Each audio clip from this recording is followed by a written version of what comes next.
You know, there's nothing that lights up an NFL game more than a great quarterback duel. Both of these quarterbacks were as good as advertised. The proverbial aerial circus, right?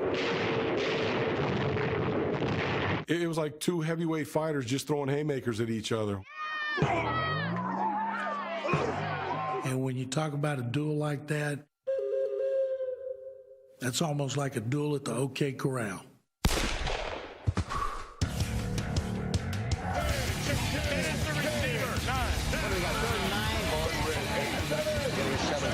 All 6 of you work your tail off. 5 seconds left. 4, you dreaming? 3, 4. That was 3. 72. Russian 2 weeks. 4. Some of the most memorable games in NFL history have featured two QBs battling it out, mano a mano. Two heavyweights going at it. Somebody gonna get knocked out today. Each of the shootouts that made our list may have its own unique flavor. Boy, could you use a hot dog with chili? Mark Sanchez is trying his best to hide a hot dog. But there are some standard ingredients required for a great quarterback duel. The recipe for brilliance is a lot of passing. Looks like we got a track meet going here. A lot of points, no defense. This kind of football game will put punters out of work. That's a game where you have bragging rights. You go home with Giselle, say, look here, baby, I'm the man. I kicked Peyton Manning's ass. I think for a classic duel, first of all, you got to have a stakes game. It has to be minimum playoff game, preferably a championship game. Vaughn makes his second catch in the end zone. No, it doesn't necessarily have to be in the postseason. It doesn't necessarily have to be two big-name guys. These are like Hall of Fame numbers for Quinn and Stafford. While no two duels may be exactly alike, each of the QB clashes that made our countdown have one thing in common: plenty of excitement when it mattered most. It's always the finish. It's the fourth quarter. You can take the first 3 quarters, you can take the yards, you can take the touchdowns and all that, and I could care less about that. I want to see 2 guys duking it out, and I want to see the guy who has the ball last win the game. To me, that's a great quarterback duel. The number 10 quarterback duel of all time. Jim Kelly versus Steve Young, 1992. Number 10. There is no way this should be number 10 on the list. I mean, I was there, and I'm still in awe with what I saw. 1,087 yards in offense. That would place it tied for third all time. 2 of the great quarterbacks, right? 2 Hall of Famers. Okay, let's start with that. And then 2 offenses that let them loose. The 49ers with their West Coast attack. Young wants to throw, goes to the right sideline, all alone. Turner should get in. Touchdown 49ers. And the Bills with their K-gun attack. Kelly to throw. He fires in a wide open Thurman Thomas touchdown. Were able to beat respective defenses that were good. This Buffalo defense has not played the way it normally can. Kelly and Young may have combined for an impressive 852 passing yards and 6 touchdowns. But the reason this QB duel made our list involves a first-ever goose egg in an NFL box score. What I remember is looking at the stat sheet afterwards and saying, did anybody punt in this game? Now he goes for the end zone. Touchdown for Buffalo. Metzelars again. Chris Moore and Klaus Wilmsmeyer did not step foot on the field. Oh, my. Neither team had to punt once. That shows you how effective the offenses were. No reason to have punters in a game where Jim Kelly and Steve Young are the quarterbacks. There's another requirement for a great quarterback duel. No punts. That's kind of the essence of perfection, like a baseball perfect game. In addition to punts, our number 10 duel was missing something else, like the greatest receiver in NFL history. Wow. For Steve to put up that many yards without Jerry Rice in the game? Jerry Rice has not gotten up. Might have caught a knee in the helmet. Now it's just cranking into a whole new level of epicness. That was the game that Jerry Rice left early with a concussion. To think that that game happened without Jerry Rice is astounding when you look at the numbers. If that game had, another quarter or 2 to it, it probably would have gone into the hundreds, and there still wouldn't have been a punt.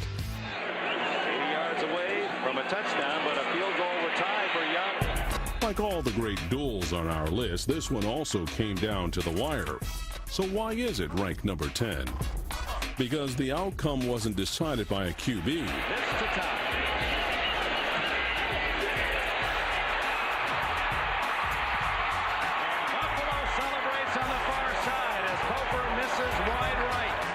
probably a game we should revisit more on NFL Network. Let's put that on the classic rotation. I'd like to see that one Sunday night at about 1 in the morning.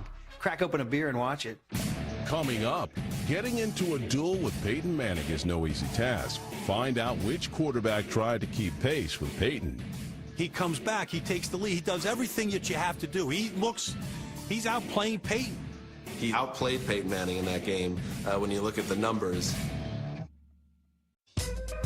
When you're facing Peyton Manning, keeping up with him usually means getting into a quarterback duel, and there have been plenty throughout the years. Looks, he's going to throw it down the middle, intended for Reggie Wayne, touchdown!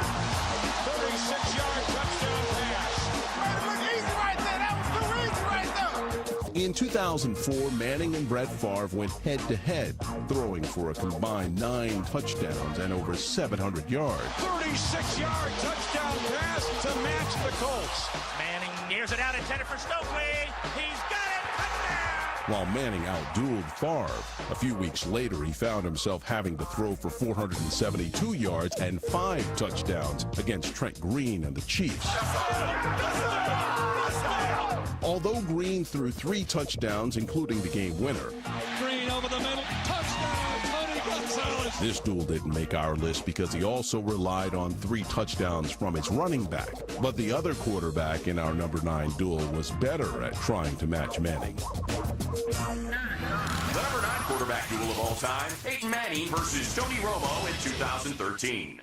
Oh, I remember that game. It went bonkers, yeah. It was a back-and-forth game between the Cowboys and Broncos, and what a quarterback duel it was between Peyton Manning and Tony Romo. Amazing game. Shootout with Peyton Manning. Who would have thunk that Tony would keep up with Peyton? Here's a shovel pass. Julius Thomas catches it. Denver touchdown. Romo's going to throw a fade. Back shoulder. Touchdown.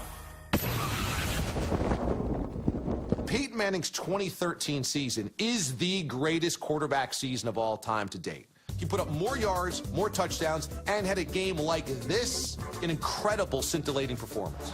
Peyton looking right, throws right. Welker has a Denver touchdown. While Peyton's 2013 season was rare, in our number 9 duel, Manning did something else uncommon. Manning with a play fake. Peyton Manning with a 7.57 second 40 goes untouched. All of a sudden, you see Peyton Manning holding up the ball in the end zone. Peyton Manning had not run for a touchdown in forever. Peyton Manning had the best supporting cast in the NFL at that point. Romo had no support. DeMarco Murray only ran for 43 yards. Romo got sacked 4 times with the Broncos pass rush. Romo was out there practically by himself in that game. Romo is keeping plays alive for 4 and 5 seconds, spinning and finding a guy downfield. I mean, it was magical. Romo back and looking at him running. Throws to Wick. Touchdown. He comes back, he takes the lead, he does everything that you have to do. He's outplaying Peyton. They might as well just take both sets of linemen off the field because this is strictly a 7-on-7 passing league right now. And it's Manning and Romo. And to this point, Romo has got the best of it. Boy, Tony Romo, you would have thought Tony Romo was stamping his way to Canton, Ohio during that game. Quick screen, Beasley on the left side, touchdown! Then he went Romo on him.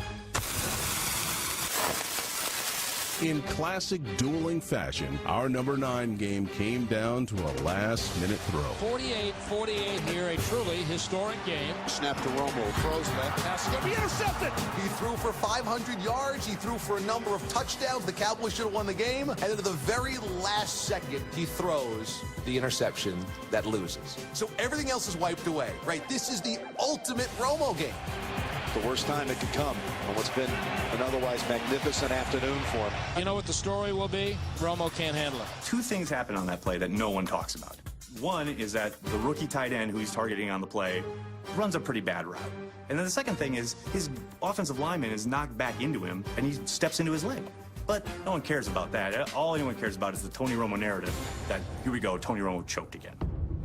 You can't help but feel bad for Tony Romo. You know, his best game ever as an NFL player comes against Peyton Manning, who's just a little bit better and found a way to win that ball game. Kick on the way. Denver is 5-0. You can't fault either of those quarterbacks. 51-48 game. You got to give credit to the quarterbacks for getting it done. I think this game could be higher if you really think about what it represented during that Super Bowl season for the Denver Broncos. This was one of the biggest tests that they had. 900 yards of offense from 2 guys that sit pretty high in the record books. It was a pretty special game to be at. The number 8 quarterback duel of all time. Bledsoe and Marino's season-opening shootout, 1994. That's a quarterback duel that we're talking about. 894 yards passing. It has been a spectacular show of aerial fireworks for both teams. You had two guys who could throw the ball about as well as you could throw it. You could easily make a case for that game being ranked higher than 8. Both of these quarterbacks were as good as advertised. Best game ever. Dan Marino's first game off the Achilles injury. Missed all the year before. Seeing him come back from an Achilles and put up a game like that doesn't surprise me.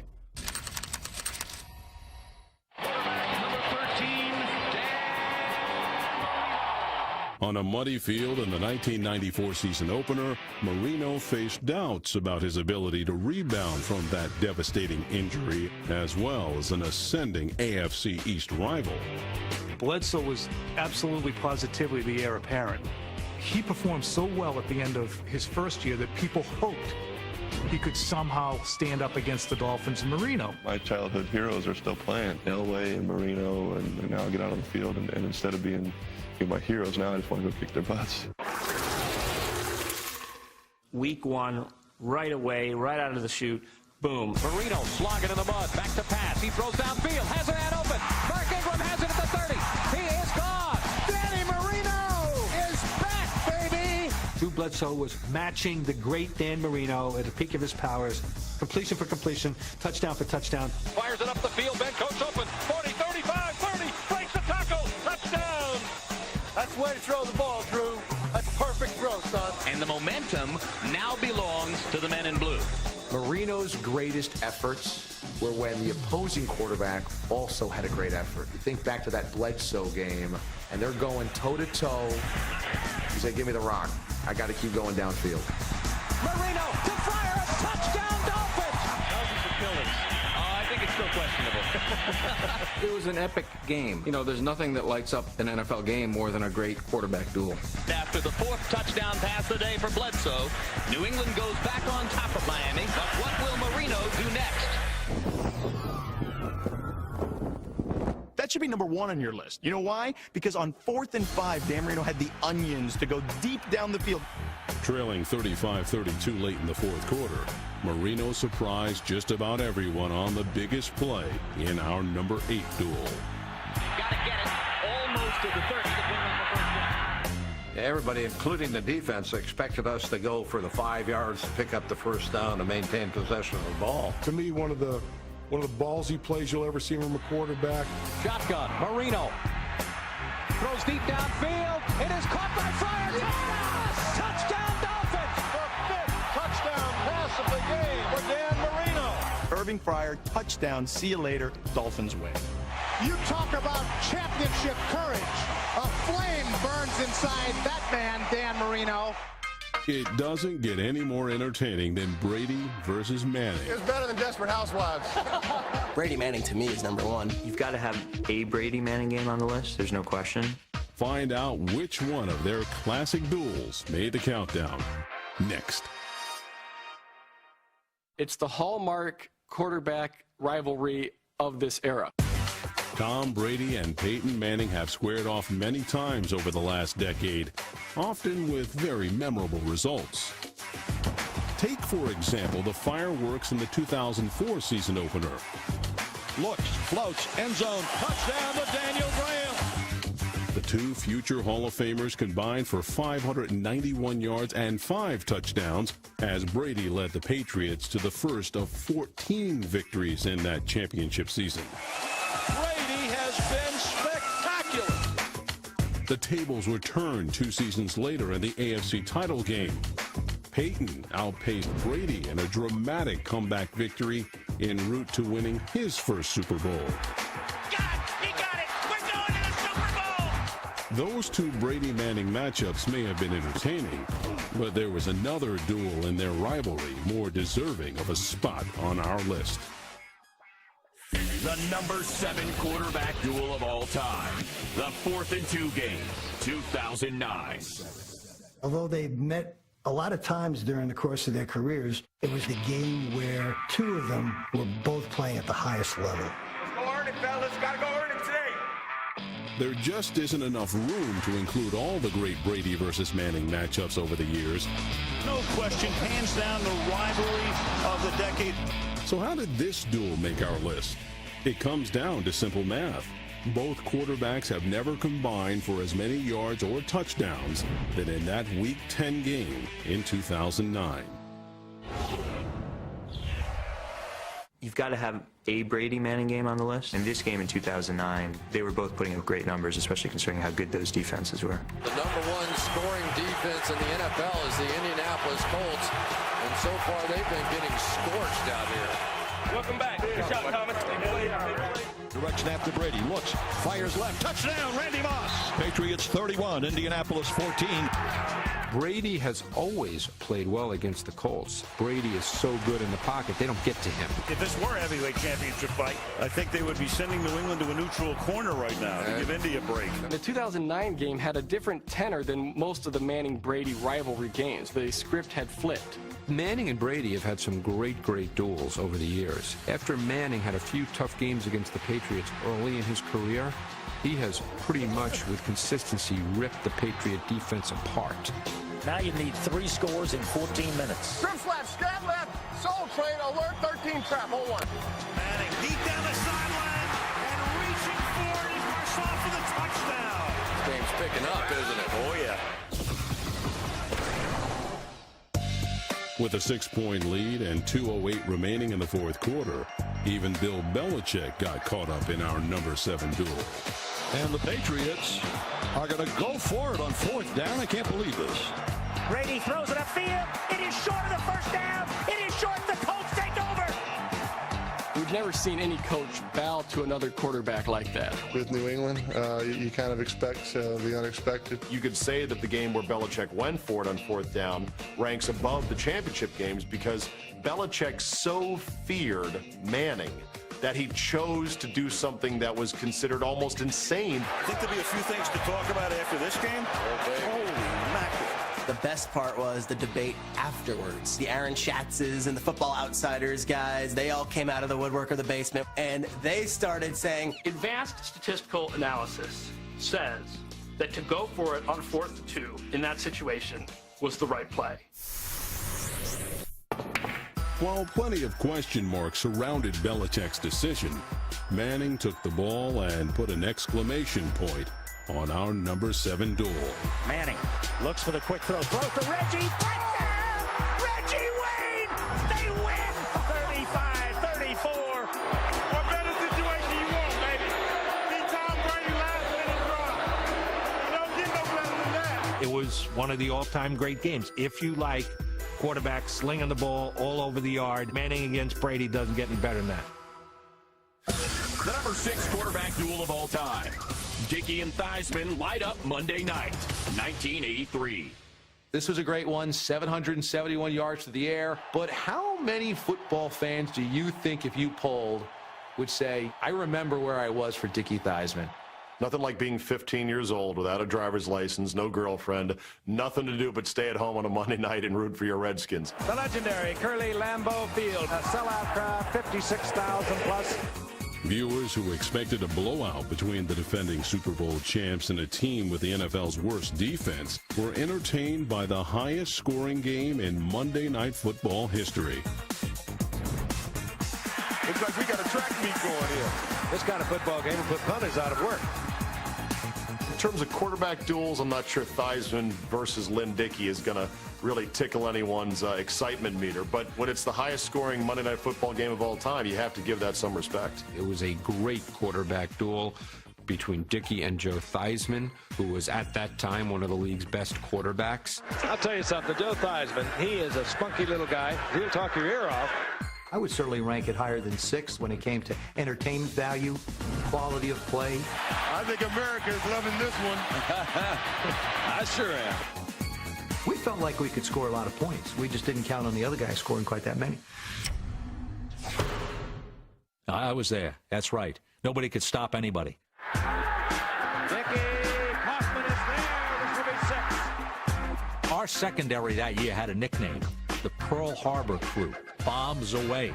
They're not planning on running it in. That ball was thrown right on the money. Dickey is really sharp tonight. Lynn Dickey was one of those quarterbacks. He's sort of lost in football history. Would never be considered a great quarterback, but he could really throw it. The coaches had a meeting a little while ago, and they decided the first team to 50 wins. It became more and more obvious that we were going to have to figure out a way to match them point for point. Looking to take the lead once again in a seesaw battle. Theismann looking, comes into the end zone. Touchdown, Washington. We score a touchdown. I hope for the extra point. I come jogging to the sideline, reached over, grabbed a Gatorade. Russ Grimm walked up to me. He said, let's go. I said, we just scored. He said, so did they. Let's go. Our number 6 duel saw 5 lead changes in the fourth quarter alone. Trailing by just a point with under a minute to play, Washington had a chance to go ahead for good. The Redskins would have won if Theismann had just gotten Mosley a little bit closer on that final drive. Being the holder for Mark, I knew exactly what his distances were. There's the shot that you waited for. That is fired to Charlie Brown. Everything went according to plan, except we didn't make the field goal. Mosley misses the goal. And the Packers. This man, Lynn Dickey, what a show he put on. I always thought both quarterbacks should have retired after the game because it really wasn't going to get any better. Theismann already had his ring. He wasn't going to get another. And that was probably Lynn Dickey's finest moment as an NFL quarterback. Coming up, find out which 2 Hall of Famers duked it out in one of the game's greatest duels. That game really reminded me of Ali Frazier 3. It was like 2 heavyweight fighters just throwing haymakers at each other. Before we fight any more duels, let's review our list so far. Number 10, Kelly KO's Young. I was there, and I'm still in awe of what I saw. There is no way this should be number 10. Number 9, Tony Romo almost upsets Peyton Manning. Amazing game. Shootout with Peyton Manning. Who would have thunk that Tony would keep up with Peyton? Number 8, Dan the Man tops Can-Do Drew. 894 yards passing. That's a quarterback duel. Number 7, Brady versus Manning. It's the hallmark quarterback rivalry of this era. Doesn't get any better than that. Number 6, Dickey outduels Theismann. The highest scoring Monday Night Football game of all time. You have to give that some respect. And now, the number 5 quarterback duel of all time. John Elway versus Bernie Kosar, the 1987 AFC Championship. It's unfortunate that this game is remembered by Ernest Biner's fumble because this was just a fun football game with 2 QBs slinging it all over the place. From Mile High Stadium, it's the rematch the Browns have long awaited. There was a lot going on in that game. I mean, the bitter memory for the Browns of the previous year and Elway leading the drive. 98.5-yard drive. The Browns felt that they were even better in 87 than they were in 86. Different venue, same quarterbacks. Bernie Kosar for the Browns, John Elway for the Broncos, for the right to go to the Super Bowl. There was a revenge factor. If you want to talk about a team that was looking to right a wrong in their minds. Elway drops the throw for the first time, drills the pass. John Elway got the Broncos out of the gate fast. First with his arm, then his legs. The most important difference between these 2 teams was Elway's scrambling ability. Every time they seemed to get Denver stopped, there goes Elway, running with the football. John Elway made a ton of plays in that game in which he moved, including a very long touchdown pass to Mark Jackson, which I think was close to 90 yards. Jackson at the 25, breaks a tackle, gets out over the 30, the 35, gets a block from Sewell, and here he comes down the sideline. The Broncos went ahead in that game 21-3. And in the second half, Bernie Kosar was so incredibly sharp throwing the football. He was so precise in that second half. Perfect touch of the football by Bernie Kosar. It was like watching Da Vinci paint something. Stroke by stroke, Bernie Kosar painted over the Denver defense for 356 passing yards. He was as accurate a long passer as I've ever seen. Once we started scoring in the second half, they couldn't stop us and we couldn't stop them. Bernie's back to throw, fires, touchdown, Slaughter. The Browns have struggled back into an even-Steven football game. John Elway showed you why he is John Elway. It was a great game with 2 quarterbacks having tremendous days. but it's hard to get past the fumble near the end of the game. Kosar hands off to Biner on a draw. Biner inside the 5 to the 4 to the 3 to the 2. He fumbles the football and the Broncos have it. This was just a goofy mistake. I mean, that was really a Rembrandt of a quarterback performance. If it wasn't for the fumble, we'd be talking about that game not only as a great quarterback duel, but as one of the greatest comebacks in NFL playoff history. The fact that this game ended with a fumble by a running back shouldn't affect the ranking and the performance of these quarterbacks. There was no loser in that game when it comes to quarterbacks. The number 4 quarterback duel of all time. Joe Namath clashes with Johnny Unitas, 1972. That game really reminded me of Ali Frazier 3 in Manila, because Frazier and Ali both were thought to have seen their better days. I look at Namath Unitas kind of the same way. Anytime the two teams meet, the greatest interest has to be the anticipated duel of two pairs of shoes and the men who fill them. Unitas was in his last year at Baltimore. He finished that year, he only threw 4 touchdown passes that whole season. There doesn't seem to be any chance that he's going to turn back the clock and have one of those Johnny Unitas days, but he does. Johnny Unitas completed 26 of 45 passes for 376 yards.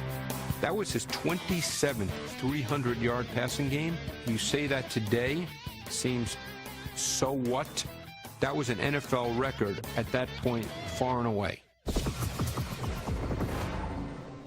Namath was coming off 2 years where he had been injured, and people were starting to think that even though he was not an old player, he was certainly a declining player. Joe Namath riddled the Colts defense for nearly 500 yards and 6 touchdowns. Namath threw for 496, I think it was, and he only completed 15 passes. He was a mad bomber. 15 passes. 15, okay? For 496 yards. You know, let that settle. I think you have to call that his greatest statistical performance ever.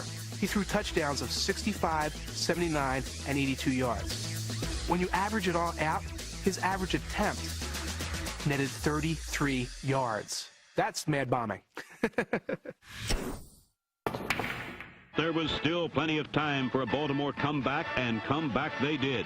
Unitas took to the air. It was almost like Johnny U reached down deep and came up one more time, showing why he was the most respected quarterback at that point in history. As he expertly picked his spots and moved his team downfield. The grand old man had done it. The Colts were back in the game. Each guy pushed the bar up, and then the other guy would match it and push the bar up further. It was a beautiful thing to watch. Broadway Joe fired the final shot in this duel, hitting Rich Castor late in the 4th quarter to ice a 44-34 Jets win. When you talk about a duel like that, that's almost like a duel at the OK Corral. They had it out. Both he and Unitas had combined for 822 yards through the air, over 1/2 mile.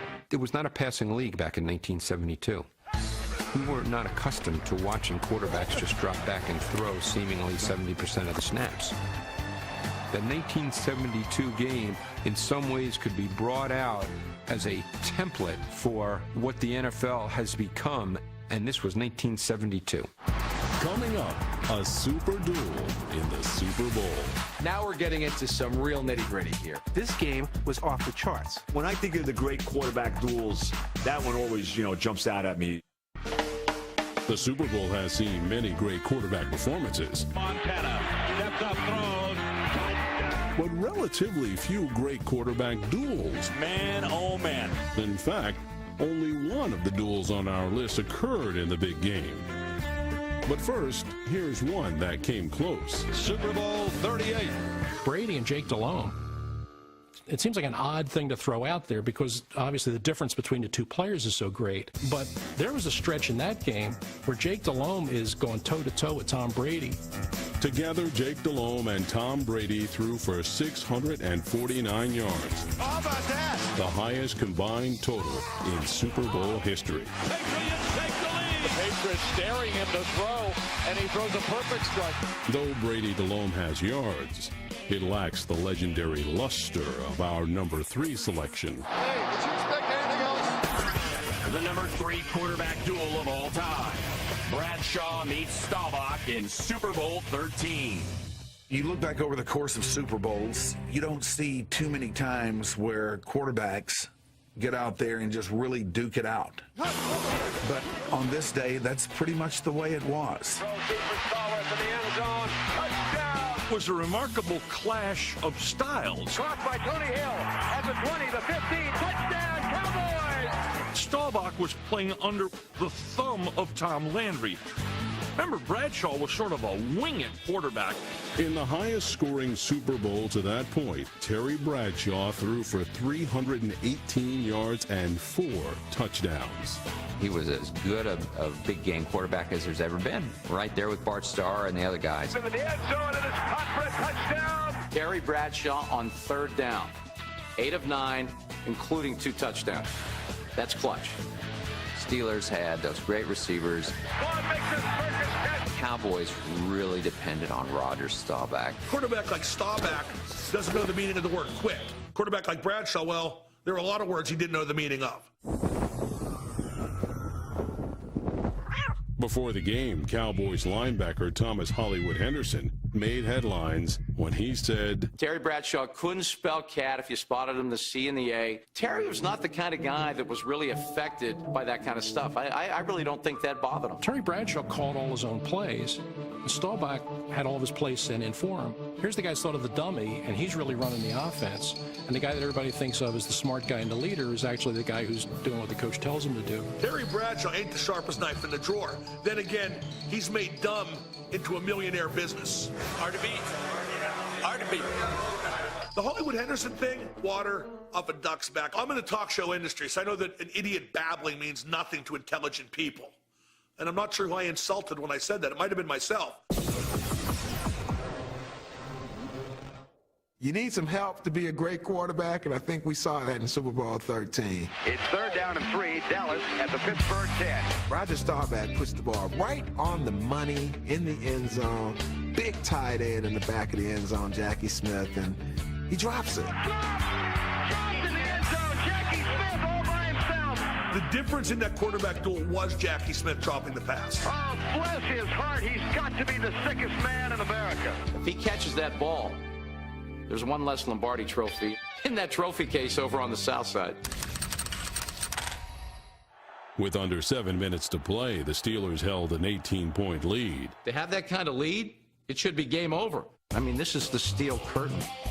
The Steelers could not put this guy and this team away. Roger drops back, fires it out in the flat for Billy Joe Dupree to the 5, and in for the touchdown. The Cowboys may still be alive. You're going, this can't happen. And it's another first down for the Cowboys. I'm starting to get a little nervous. This can't happen. Here he is firing. Caught by Drew Pearson. This can't happen, can it? Isn't it amazing? This is not over yet. Roger is giving some kind of a performance. Drops back 2 steps, bumps once, goes deep in the end zone, caught, touchdown. Wow, maybe it can. There was drama till the very end. 22 seconds on the clock. The Cowboys' remote chance for victory disappeared into the arms of Rocky Bleier. The quarterbacks beat the defenses that day. Didn't always happen in championship football. Some of these quarterbacks who may have competed in big-time quarterback duels, they may have choked like dogs in the Super Bowl. These two guys did not shrink in the moment. They rose to the occasion. Haven't been quarterback battles in the Super Bowl, and that one was probably the best we've ever had in the biggest game. I might put Staubach Bradshaw in Super Bowl 13, number 1. To me, that's the most iconic Super Bowl of all time. Coming up, did we drop the ball on our number 2 selection? I would argue this game might be a little high. Who are the experts that make up the rules for these quarterback duels? 2 gunfighters standing in the street and one gets hit by a bus. That's not a great duel. Take a peek at our list of the top quarterback duels of all time, and you'll find one iconic name missing. Who's that guy at the 19? What's his name? Bandana? Montana? The absence of Joe Montana in our countdown is bothersome to some. It doesn't bother me. It doesn't bother me. It doesn't bother me. Those of us who worship Joe Montana like to think that he stood alone. How can you have a duel when one guy is a god and the other man is a human? The number 2 quarterback duel of all time. Aaron Rodgers and Kurt Warner go wild in the 2009 Wild Card game. It was a passing of the torch type of game. He had Warner who really, that was his last great game. And then you had Rodgers. You could see from that game, this is the next great quarterback in the NFL. Warner had just been in the Super Bowl. Rodgers would be getting there. That's kind of where their careers intersect. Kurt Warner was 29 of 33 for 379 yards and 5 touchdowns in that wild card game. It is 14-0 Arizona. 5 touchdowns, 4 incompletions. I don't know that there was a better game in his career. Packers had a pretty darn good defense, and he shredded them. He did that against Charles Woodson. He did that against Clay Matthews. That was an excellent defense that season. Warner's got time, steps up, throws over the middle. It's caught by Doucette at the 10, spins out of a tackle at the 5, touchdown! To go toe-to-toe with this rising star in Aaron Rodgers and emerge victorious. It is 31-10 Cardinals. In my mind, sealed it for Kurt Warner as a Hall of Fame quarterback. I always wondered what type of quarterback Kurt could be if he could move. What would he look like? Well, he's in Green Bay. Same guy, same arm, same accuracy, except Aaron Rodgers has got the legs. It's almost the perfect quarterback. Rodgers looks, drills the right side of the end zone. Touchdown! Great catch. Aaron Rodgers, to me, he's the finest thrower ever of the football, the most incredibly accurate with the most incredible velocity. Aaron Rodgers threw for 423 yards on the day and 4 touchdowns, all in an epic second-half comeback. It felt like the Cardinals were hopelessly ahead throughout the entire second half. Aaron Rodgers was just unstoppable. Tightroping to the sideline, Jordy Nelson to the pylon for the touchdown! And the Packers climb back into it, 31-24. In the fourth quarter, The Cardinals cannot stop the Packer offense! Rodgers and Warner matched each other nearly blow for blow. By the end of regulation, the game was dead even at 45 all. Touchdown! We're tied at 45. A minute gone by in overtime. The real irony of that game is that defense decided it. Rodgers dropping back, in trouble. Rodgers hits, ball came out. Cardinals have it, Dancy, he's going to score. Really, it was kind of the first time we even noticed that there was a defense involved in that game. The way it ended, that was like, that's all? We wanted more. That was a great game. Don't get me wrong. Those were unbelievable performances. But number 2, I'm not sure. A great quarterback duel has to be Roethlisberger hitting Holmes in the end zone. It's got to end that way, to me. I mean, that's like having 2 gunfighters standing in the street and one gets hit by a bus. That's not a great duel. How that game ended, to me, doesn't take anything away from how well the 2 quarterbacks played. I'll go back to stakes. It's the playoffs. It's a young gun against an old gun. How can you not be fired up? They say this. It can't end in a defensive. I'd like to speak to the panel. I am the panel. Yes, this should be number 2. It deserves to be ranked, as the second greatest quarterback duel of all time, and to me, it had to be a great contender for number 1. Coming up, the grudge match that is number 1. It became a personal battle, man, just between the 2 of them. Their duel was absolutely must-see TV. Before anyone gets hurt dueling, let's review our list so far. Number 10, the K-gun outshoots the young gun. Did anybody punt in this game? Neither team had to punt once. Number 9, Manning edges out Romo. But to have over 900 yards of offense between those quarterbacks, it was a pretty special game to be at. Number 8, Blazing Bledsoe and Marino magic. You could easily make a case for that game being ranked higher than 8. Number 7, Brady Manning. Enough said. If you like quarterbacks slinging the ball, it was one of the all-time great games. Number 6, Dickie Downs Theismann. It was a great quarterback duel. I remember where I was for Dickie Theismann. Number 5, Elway and Kosar create a masterpiece. That was really a Rembrandt of a quarterback performance. Number 4, a battle of legends. With Johnny U and Joe Namath, you mention those names today, they get respect. Number 3, Bradshaw and Staubach bring it in the bowl. There haven't been quarterback battles in the Super Bowl, and that one was probably the best we've ever had. Number 2, Rodgers and Warner wing it in the wild card. It deserves to be ranked as the second greatest quarterback duel of all time, and to me it had to be a great contender for number 1. And now, the number 1 quarterback duel of all time. Ken O'Brien outguns Dan Marino, 1986.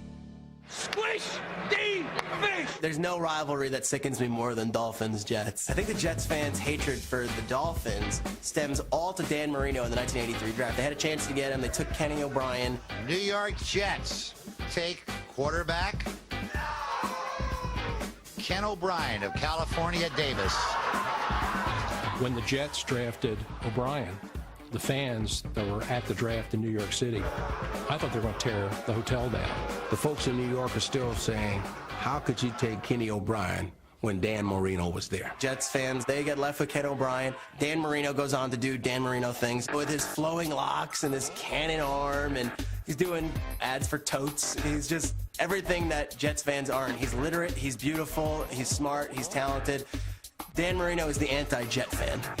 Kenny O'Brien was a real good NFL quarterback. He didn't deliver to the Jets what Marino did, except on this one fateful day. If you enjoy defense, please exit through the rear cabin immediately. The quarterback would just drop back, throw, and it was complete. O'Brien back to throw. Brian's got some time. You almost didn't even realize that defense was on the field. There was nobody within 20 yards of Walker. There was no sense at any point in that game that anybody was going to be stopped.